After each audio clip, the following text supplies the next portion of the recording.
জয় শ্রীকৃষ্ণ। রাধে রাধে। মানুষের জীবন কি বিস্ময়কর তা আমি একটা গল্পের মাধ্যমে আপনাদের শোনাচ্ছি। তো আমি এই গল্পটা ইউটিউব থেকেই শুনেছি, তা আমার গল্পটা খুব ভালো লেগেছে যে মানুষের সঙ্গে এই গল্পটার জীবনের সঙ্গে গল্পটার খুব মিল, তাই আপনাদের কাছে শেয়ার করছি। একটু মনোযোগ সহকারে শুনবেন আর ভুল ত্রুটি মার্জনা করবেন। তো ভগবান প্রথমে জীব সৃষ্টি করলেন কুকুরকে এবং তাকে কাজ দিলেন যে তুমি গৃহস্থের বাড়ি পাহারা দেবে আর লোকের দেওয়া এঁটো কাটা খেয়ে বেঁচে থাকবে। তো তখন কুকুর বলল যে প্রভু, এই কষ্টের জীবন আমি এতদিন বাঁচতে চাই না, আমাকে আয়ু কিছুদিন কমিয়ে দেন। কুকুরকে আয়ু দিয়েছিল 20 বছর। তা বলল, তখন ভগবান বললেন ঠিক আছে, তোমাকে আয়ু দিলাম 10 বছর। তারপরে গরুকে সৃষ্টি করে বললেন, হে জীব, তোমাকে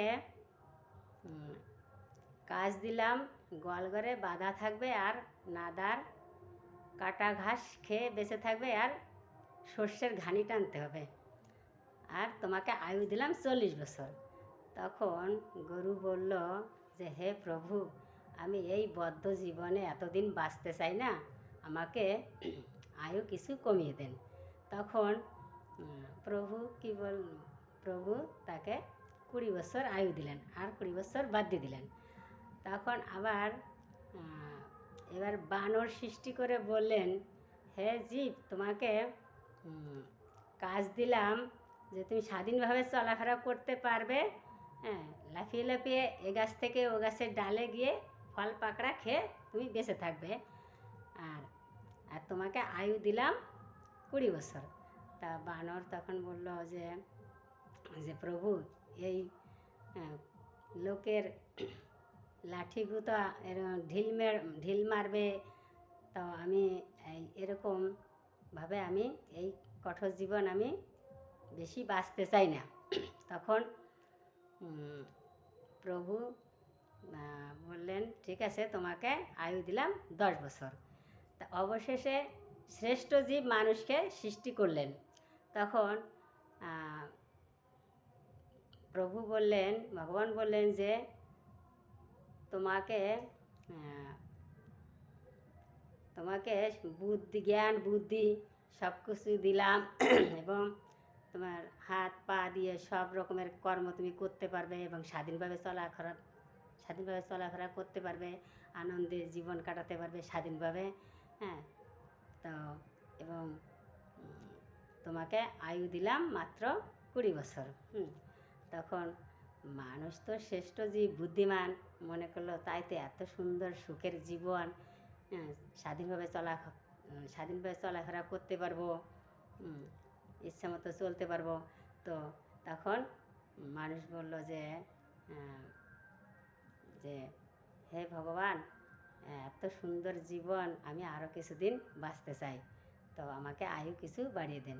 তখন ভগবান বললেন আচ্ছা ঠিক আছে, ওই কুকুরের বাদ দেওয়া 10 বছর, গরুর বাদ দেওয়া 20 বছর আর বানরের বাদ দেওয়া আর 10 বছর, এই হলো 40 বছর। আর মানুষকে তো দেওয়া হয়েছিল 20 বছর, তাই এই 60 বছর তোমাকে আয়ু দিলাম, আর কর্ম অনুযায়ী তোমার আয়ু আরও বেশি হতে পারে।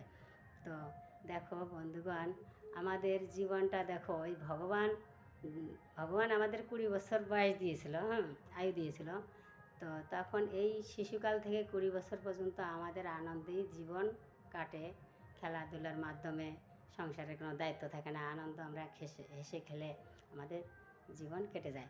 তারপরে যখন 20 বছরের বয়সের পরে আমরা যখন বিয়ে থাবা করি বা বিয়ে শাদী করি, তখন ছেলে মেয়ে পিতামাতাকে আমাদের দেখাশোনা করতে হয়, আর কি করতে হয়, সংসারের সব দায়িত্ব বোঝা আমাদের পালন করতে হয়। ওই কলুর বলদের মতো আমাদের ঘান টানতে হয়, শস্যের ঘানি টানতে হয়। তারপরে যখন ছেলে মেয়েকে বিয়ে থাবা দেওয়া হয়, ছেলে বৌমা আসে যখন, তখন ওই ছেলেরা কী করে, ওরা আলাদা হয়ে যায়। তখন ওই পিতামাতার হয় অসুবিধা, তখন এই পিতামাতাদের নিয়ে আর কি ঠেলাঠেলি বাঁধে। তখন পিতামাতা কী করে, বৃদ্ধ পিতামাতা কী করে, একবার বড় ছেলের কাছে, একবার ছোটো ছেলের কাছে, এইভাবে তারা জীবন কাটে। এইভাবে তারা আর কি এক এক বাড়ি গিয়ে এরম খায় আর কি, খেয়ে বেঁচে থাকে, জীবন ধারণ করে। তো তারপরে আর নাতিপুতির ভালোবাসা, লাঠিচড় ইত্যাদি খেতে হয়, এইভাবে জীবন কাটে। তারপরে হ্যাঁ, অবশেষে বৃদ্ধ হয়ে যায় যখন, তাহলে তাহলে এই যে বানরের মতো জীবন কাটা হলো, হ্যাঁ, এই সময়টা। তারপরে বৃদ্ধ বয়সে তখন আর আমাদের কর্মক্ষমতা থাকে না, তখন আমাদের কি করতে হয়, ওই ঘরের দরজায় শুয়ে বসে দিন কাটাতে হয়, আর ঈশ্বরের নাম করতে হয়। আর তো তাহলে এটা এই কুকুরের মতোই আমাদের জীবন, শেষ জীবন কাটে, মানে ঘর পাহারা দিতে হয়, তার আর মুখে একমাত্র হরির নাম আমাদের করতে হয়।